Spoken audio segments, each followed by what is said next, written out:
Hey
guys, my name is SickBOT1, and oh my god, am I really doing this?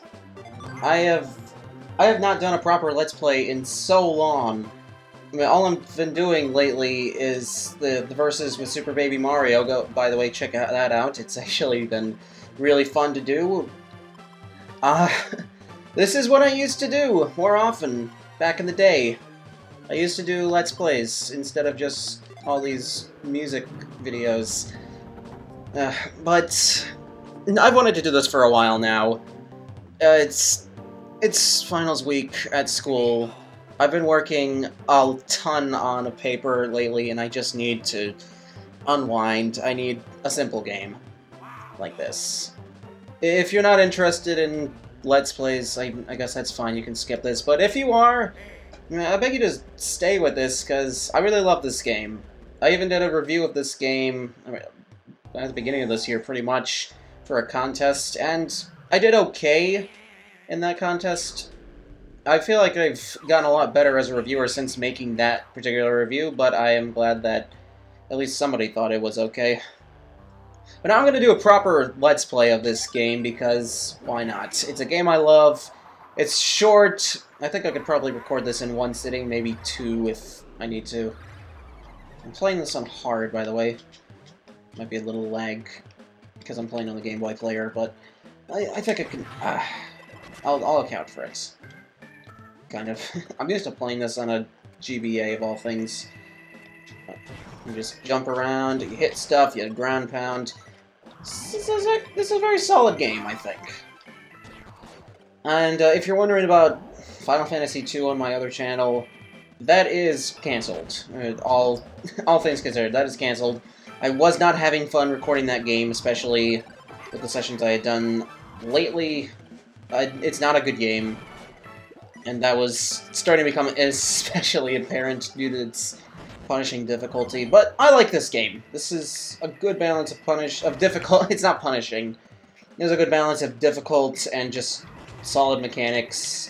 Not relying on grinding, obviously, because it's not an RPG. That's kind of my issue with RPGs. I'm just going all over the place. This is how my mind wanders. It's not... You see my reviews, they're scripted.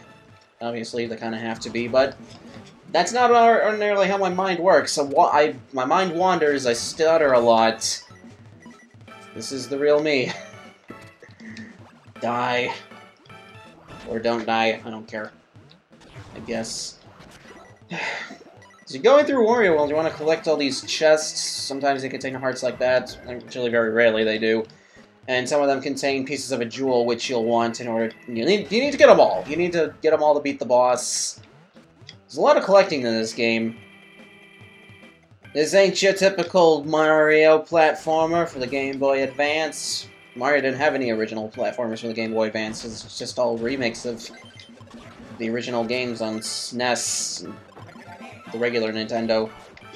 But not the original game. The original game already had a remake on the Game Boy Color, so I guess they didn't need to do that. Got your Keyser. You need the keysers in order to unlock the next levels. So yeah, they're necessary. Sometimes they're a bit hidden, but oftentimes I think they're in plain sight, at least from what I can remember. It's been a while since I played this game. Yeah, I used to play this game quite a bit in my day. There's a lot to like about this game.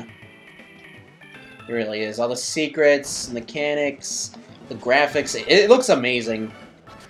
It's like, we're pushing 3D graphics, but I don't know, people seem to forget that the Super Nintendo actually still holds up really well today in terms of graphics. I know this is Game Boy Advance, but potato potato.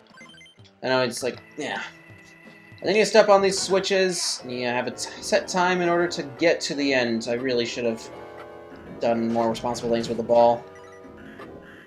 Here it's 15 seconds. It'll vary, the time will vary depending on how long it takes. Depending on the level. Like I said, I'm just scattershot, but this is very normal for me when I'm recording Let's Plays. It feels like I'm just talking to myself, which I feel like I do that often anyway. Introverts, they gotta talk to themselves, or else they get lonely. That's kind of depressing. No, I like to think I have some good friends on the internet. And by I like to think, I know I do. My neck, just bending my neck. There's some mini games. I'm just playing this by ear. Even though I play this game a lot, I'm just playing this by ear. I guess I'll show off the mini games, just not all at once. They're not going to be a main focus. They're not even that necessary. I like to imagine that you're supposed to play this with the Game Boy on its side, although that would be not very practical, I guess. And my mind is immediately going to the DS game Brain Age, which you had to play on its side, and also Guitar Hero on Tour. Though those are games that you need to play on their side, with the DS on their side, I mean. And those are pretty creative for that. Anyway, you hit A to swing the ball, just try to get a home run. And getting a certain amount of home runs, I think it's 3, gets you medals that you can exchange for. Yeah, you can exchange them for items that can reduce the boss's health. So there's that. First boss, Spoiled Rotten. Here in the tutorial level. I've barely been talking about the mechanics of this game, but it all seems pretty straightforward, right? You just jump and hit stuff and buy stuff. I don't have any medals, so I'm going to ignore the item shop for now. Now, Spoiled Rotten. In Super Hard, I believe you have to do it pretty much perfectly, or else you're not going to win. Because there's so little time in order to beat this guy. You got 30 seconds. In Super Hard, you get 15. Some of the bosses do get more creative than this, but for Spoiled Rotten, all you have to do is hit him. Eventually, he will start... I think it's a she, actually. Yeah. Essentially, he'll grow teeth, and when that happens, you can't attack him from the front, or else you will get hurt by spikes. So the sharp teeth. But you just jump over him. Yep. Like I said, you have to do that pretty much perfectly. No dilly-dallying in Super Hard, but since I'm playing on just hard, it'll be a lot less frustrating. Differences between hard and normal, it's pretty much, some of the items are in different places, and some of the enemies are tougher. Sometimes there's more enemies. But I think that hard is fine. I've beaten Super Hard, as you could probably see on the title sequence, but I just want to do a regular hard playthrough for this. And now, we have a choice. We can play Sapphire Passage, Topaz Passage, Sound Room, actually that's not really a world, Ruby Passage, or Emerald Passage. You're intended to do Emerald Passage first because that is the easiest by far. Each of them has a sort of theme as well. We got Emerald Passage with the jungle theme, Ruby mechanic theme. Topaz Passage is toys, and Sapphire Passage is horror. I'm actually going to start with Topaz Passage.